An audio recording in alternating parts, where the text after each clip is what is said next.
Dernièrement, en repensant à mon éviction d'un TEDx, j'ai repensé à ce film Truman Show. Je vous le recommande vivement. C'est avec Jim Carrey, un personnage principal, qui est dans une espèce d'énorme publicité. Il est né dans un monde idéal, sans le savoir, et un monde où on sourit tout le temps. Hello, hello. Et ça m'a fait penser à l'ambiance qu'il y avait dans le TEDx, qui semblait très sympathique, très chaleureuse. On envoyait plein de petits cœurs sur WhatsApp.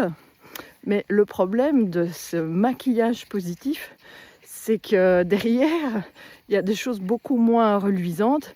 Par exemple, moi, quand j'ai commencé à écrire un post sur Facebook pour dire que Socrate, quand il questionne, il n'est pas complaisant, il attend vraiment des réponses, il provoque parce qu'il est exigeant avec ses interlocuteurs.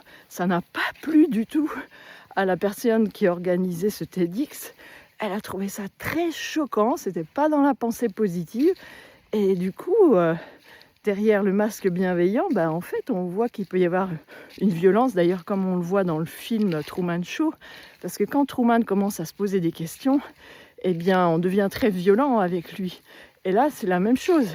Quand on commence à émettre des critiques, c'est considéré par les personnes qui sont dans la pensée positive comme des agressions. Mais une critique ou une façon de voir différente, c'est pas une agression en fait. Et du coup, comme elles voient ça comme une agression, les personnes de la pensée positive deviennent extrêmement agressives. Et donc elles produisent ce qu'elles prétendent rejeter, c'est-à-dire la violence, le mépris, le rejet. Voilà, alors le monde de TEDx, j'aurais d'autres choses à dire là-dessus. D'ailleurs, il y a une vidéo que je vous recommande qui est sortie il n'y a pas longtemps sur le ridicule des conférences TEDx, parce qu'à force de vouloir du positif, on a du superficiel, du convenu, du conformiste.